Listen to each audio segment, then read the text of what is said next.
I'm back here making sure the camera is right. So y'all gonna see me in just a minute. All praise to Yahweh. How everybody doing today in Bible study? Blessed. Blessed. Have y'all been enjoying these lessons that Yahweh been bringing? Yes. Well, as y'all know about this Bible study, you know that this Bible study here, we do not know from one week to the next what he's going to have us to teach. We started off in Genesis, and we've been moving forward chapter by chapter in Genesis. But as we've been getting into these chapters, he's been impressing upon us to take more time on different subjects. Yes. And expound on them and actually show why he has made some of the rulings that he has made, and how that man have tried to take the rulings and do with them what they want to do with them. Yes.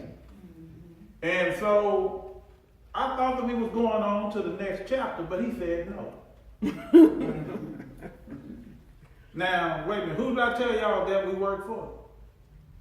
Yahweh. We work for Yahweh. All right.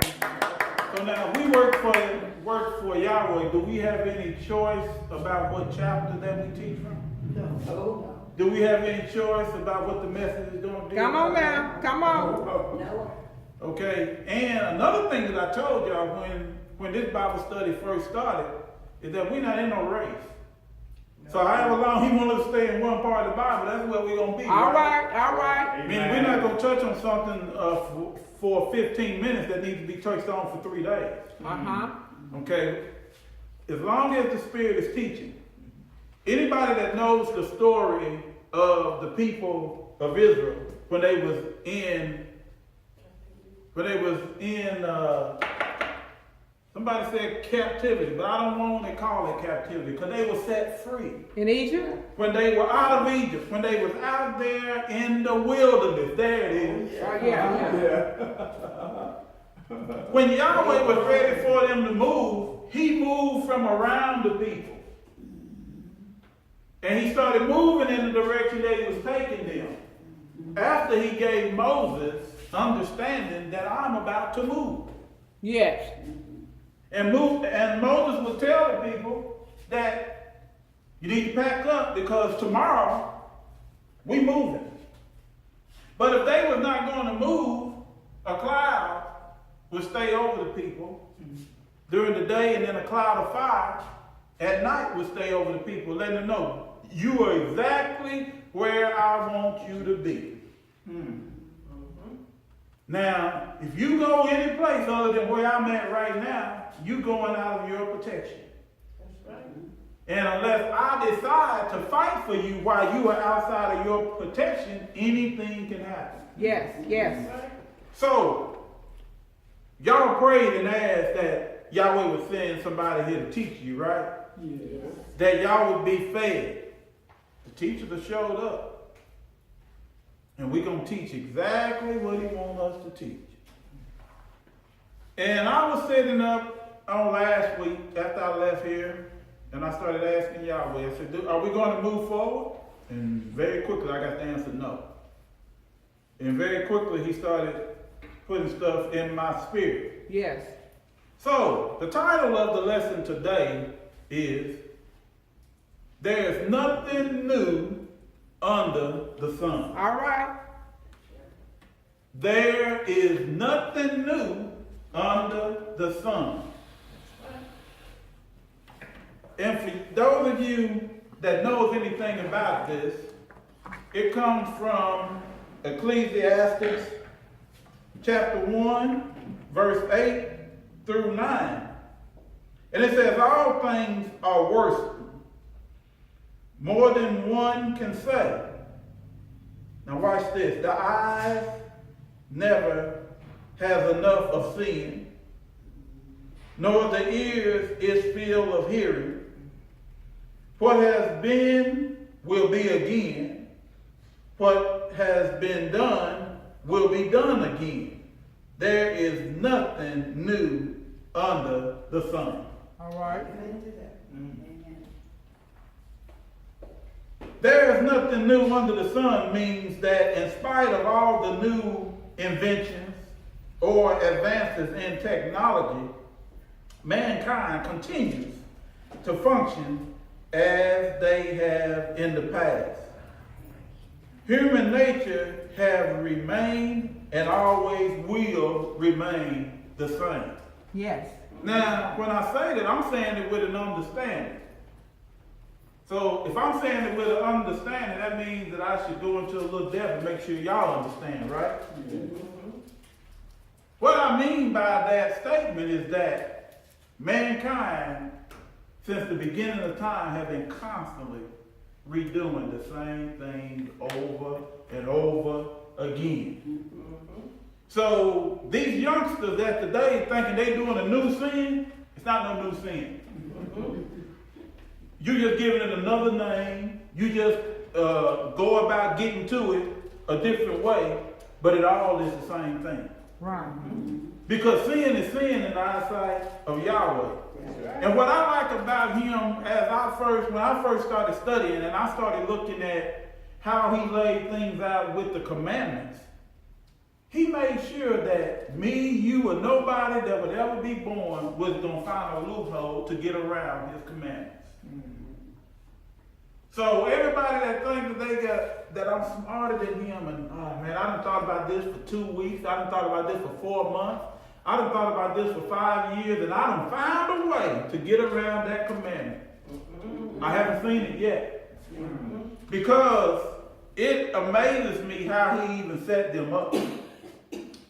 But if we go back to the paper, and I'm going to read this again, it says, there is nothing new under the sun, means that in spite of all the new inventions or advancements in technology, mankind continues to function as they have in the past. Human nature has remained always, have remained and always will remain the same. Remember how Genesis 6 speaks of the wickedness in the world. Verse 5 through 7 says, the Lord saw how great the wickedness of the human race had become on the earth, and that every inclination of the thoughts of the human race was only evil at all times. Yahweh regretted that he had made human beings on the earth, and his heart was deeply troubled. So Yahweh said, I will wipe away from the face of the earth the human race I have created, and with them the animals, the birds, and the creatures that move along the ground. Now, on last week, we talked about the incidents of Sodom and Gomorrah. In Genesis 18, 20 through 33, if you remember, this is when that these men wanted these angels so they could have sex with them. Well, isn't that going on today? Yep, yes. Everywhere you look, there's a man walking with a man, there's a woman walking with a woman, and then you got different people saying that, I really don't care what I'm walking with. If I sexually want to be with that person, male, female, or whatever, and however many that I want to be with at one time, that's what I'm going to do. And these are the same acts that got Sodom and Gomorrah in trouble with the living God. And let's understand something. Sodom and Gomorrah knew exactly what they were doing. That is why that the penalty that came down on them was so severe, because it wasn't that they didn't know the commandments of the living God. It's not because they didn't know what was going on. They made a decision, just like the world is making today, not to care about how that the living God feels about different things. I'm going to do what I want to do. I'm going to say what I want to say. And then I'm going to say that he loves me. And I'm going to tell you that you can't judge me, and that's supposed to give me freedom to do any and everything that I want to do. Well, that's not the way that the living God sees it. Okay? In Genesis 18, 20 through 33, it shows how that Adam interceded for the people of the city. Genesis 19 and 1 through 29 speaks of Sodom and Gomorrah being destroyed. Yahweh is not pleased with man's actions. That's right. Or else a whole city? Think about that, a whole city. And when you go and you get into the historical documents about the city of Sodom and Gomorrah, they want you to know that nothing is still living or breathing in the place where the Yahweh destroyed these people. Grass is not growing, y'all. Okay? Trees are not there. But before the destruction, everything was growing. They had animals there. They had wildlife there. But during the time of destruction, Yahweh destroyed everything that was on that property. So how serious is he about his commandments? How serious is he about a man or a woman or anybody just taking him for granted and just committing sin right in his face and saying that it don't matter to him? He's got to be very serious about that if he left a lasting mark on that land where today nothing is still not growing there since he destroyed it years ago. So we're going to talk about a very special person today. We're going to talk about King Solomon.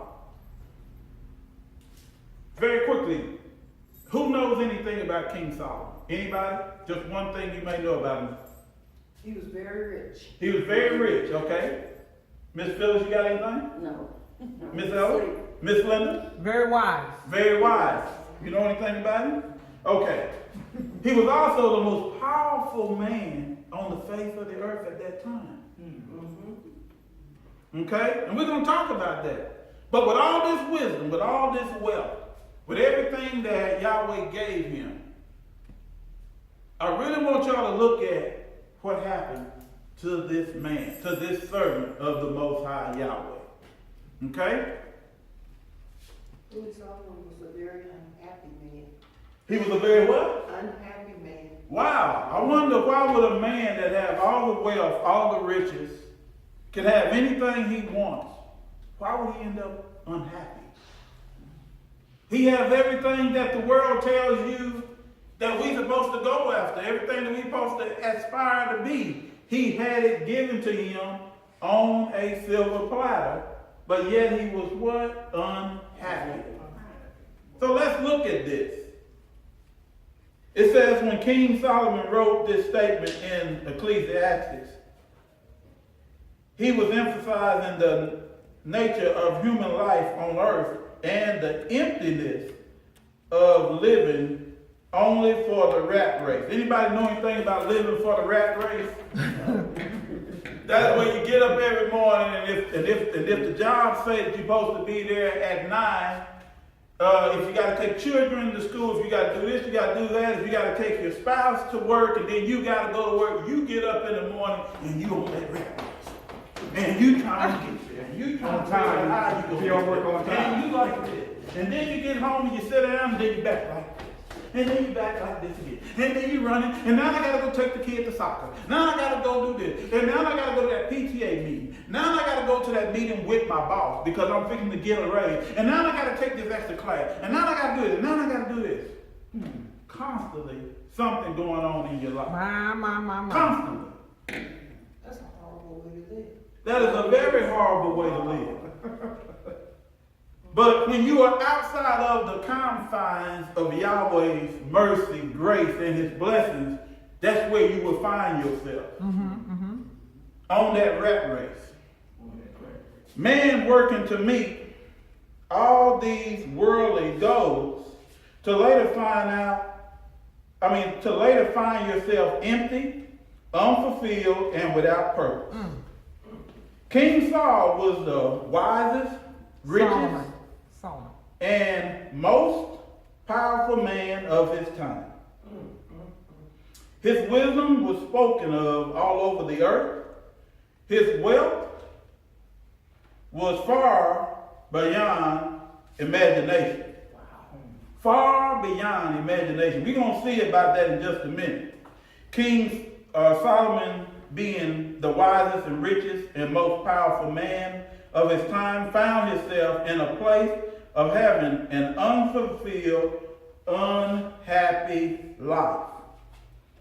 After everything God gave King Solomon, his lust of the flesh caused him to turn from Yahweh to worship Ashtoreth, the goddess of sex.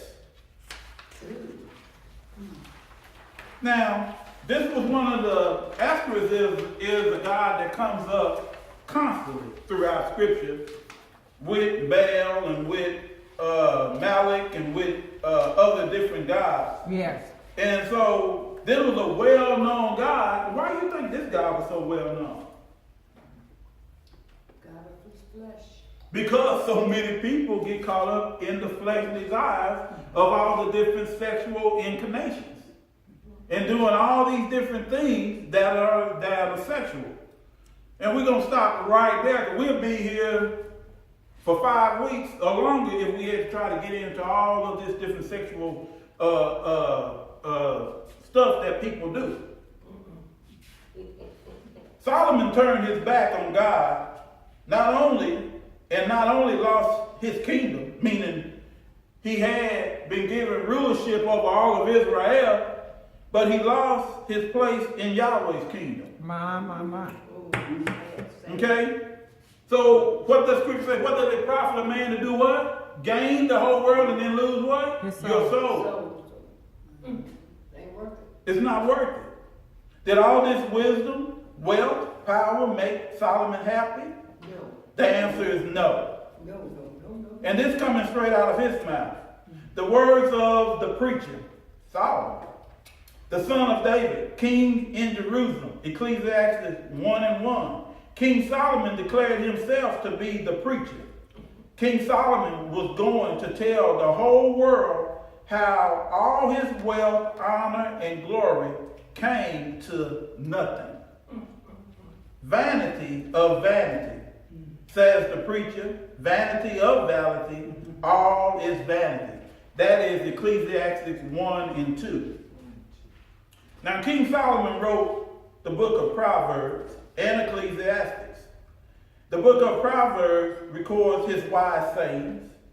The book of Ecclesiastes records his failures in life. Many times in the book of Ecclesiastes, King Solomon uses the word vanity. The word vanity means senseless, empty, and worthless.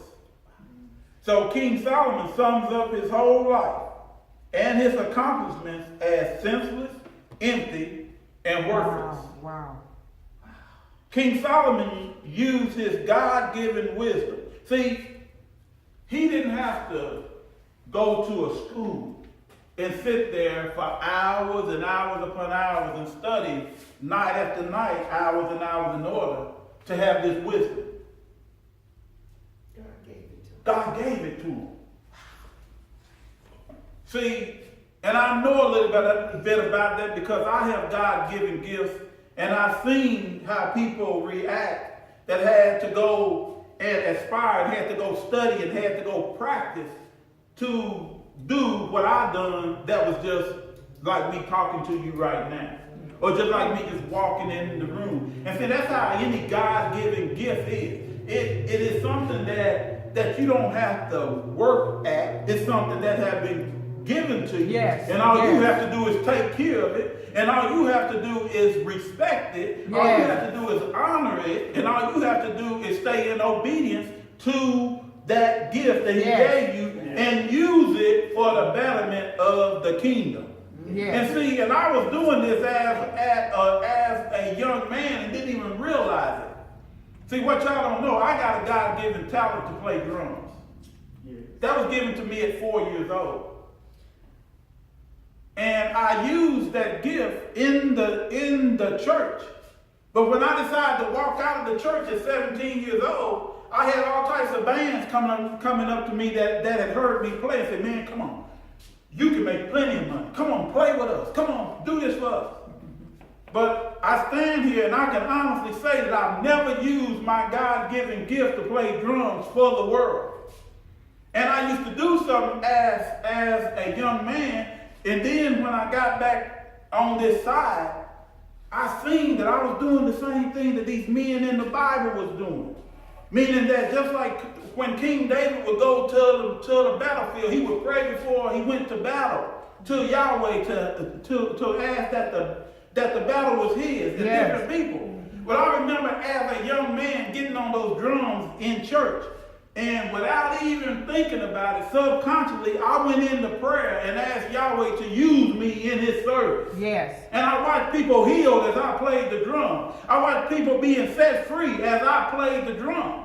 And I didn't have a total understanding of it because I was a young man that had not studied scripture.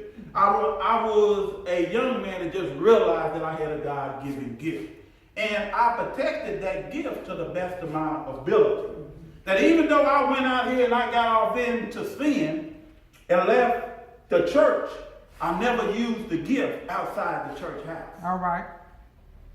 And so we're looking at a man that had been given all these gifts. Mm-hmm.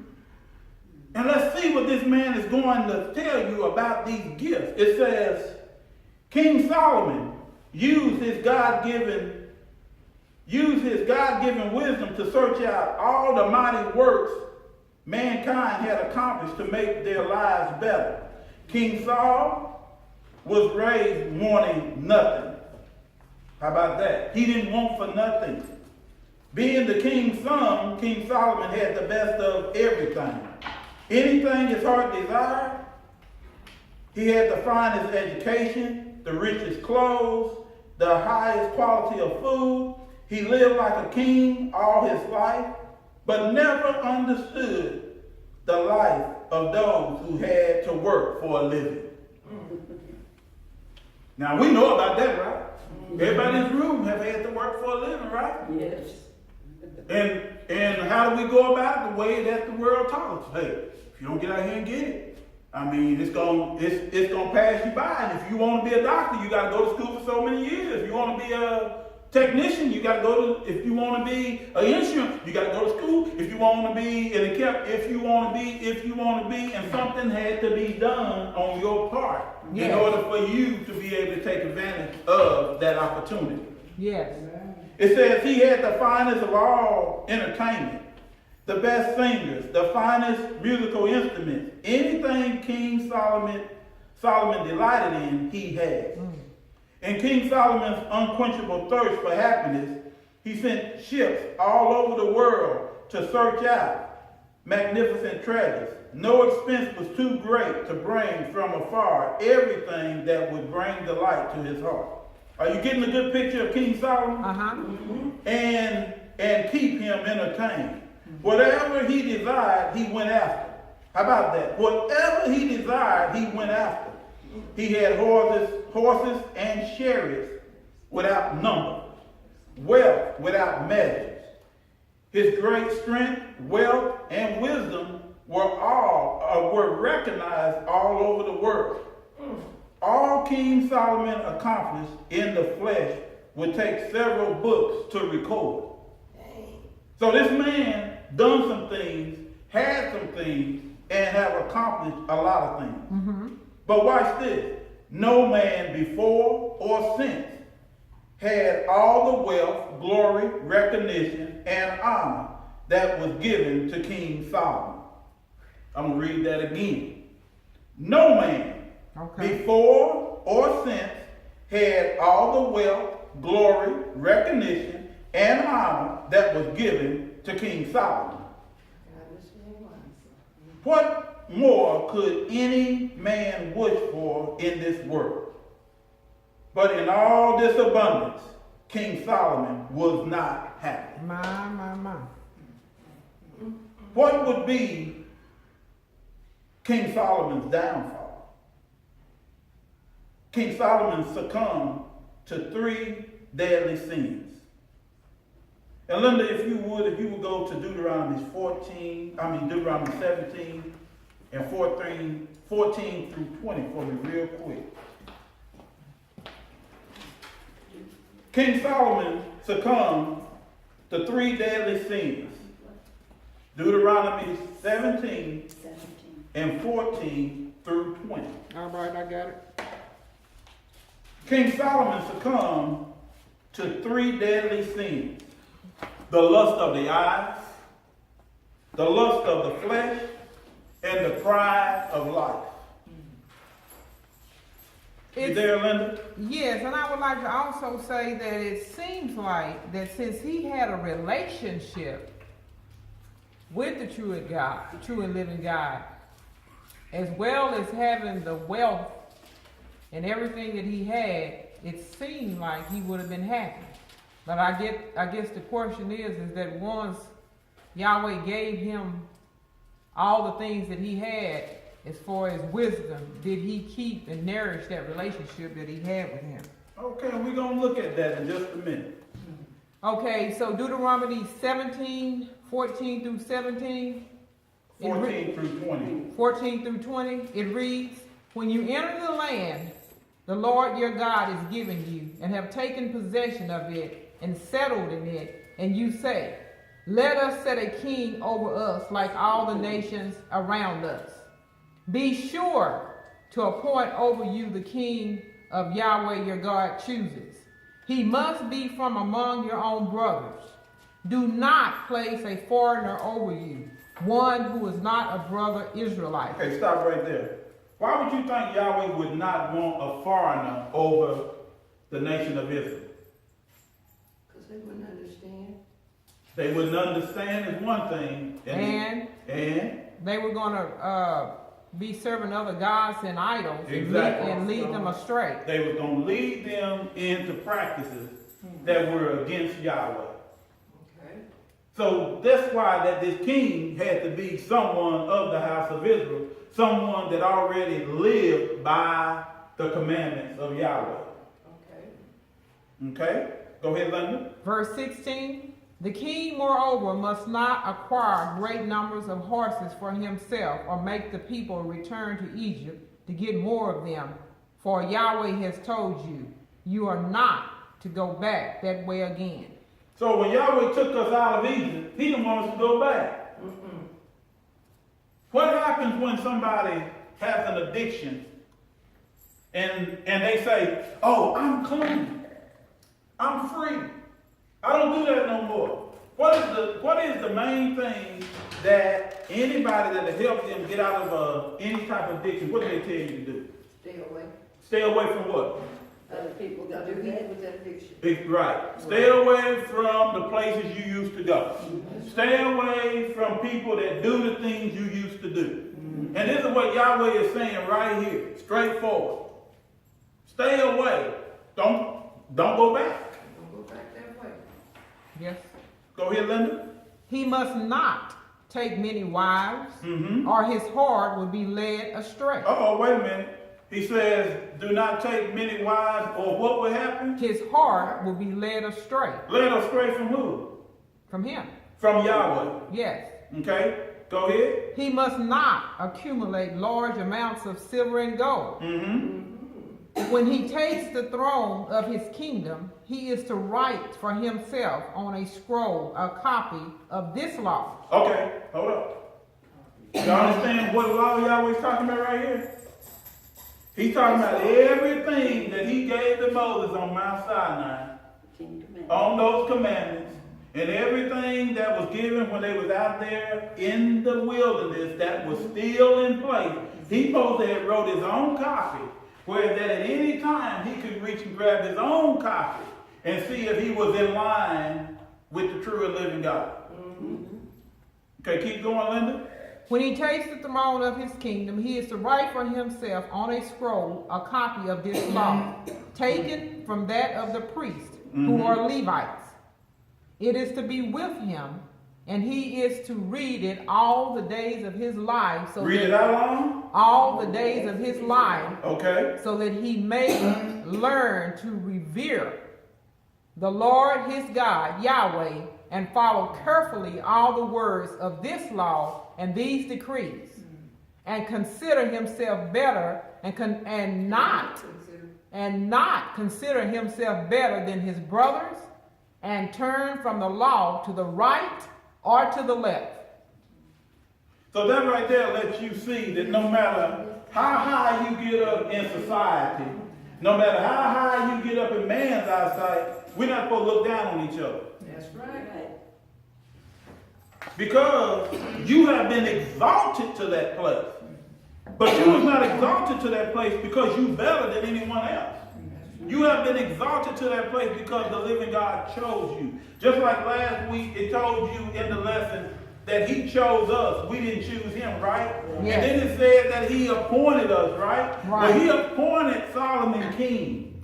This appointing didn't make Solomon better than nobody else. Because if this appointment made Solomon better than anyone else, we would not be talking about the sins of Solomon.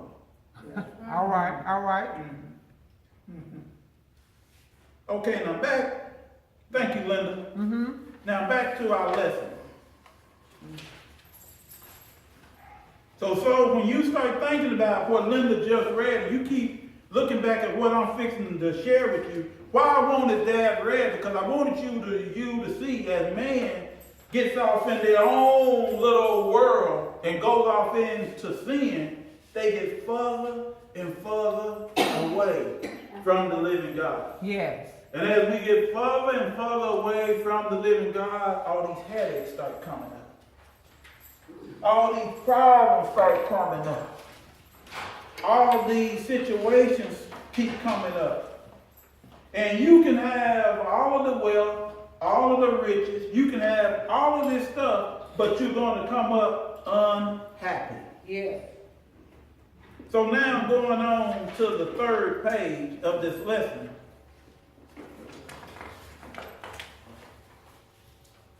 I'm going to read the last couple sentences of page 2. It says, what would be King Saul's downfall? King Solomon's downfall. King Solomon succumbed to 3 deadly sins. The lust of the eyes, the lust of the flesh, and the pride of life. 1 Kings 11 and 1, 1 Kings 11 and 1 says, but Solomon loved many strange women together with the daughter of Pharaoh. So he already had the daughter of Pharaoh as a wife. But then it says that he loved many other strange women. Women of the Moabites, the Ammonites, the Edomites, the Zidonians, and the Hittites. King Solomon had to have every woman he saw. This was the lust of the eyes. When he ended up with 700 wives and 300 concubines, this satisfied his lust of the flesh. All his wealth, honor, and recognition would satisfy his pride of life. All these would bring King Solomon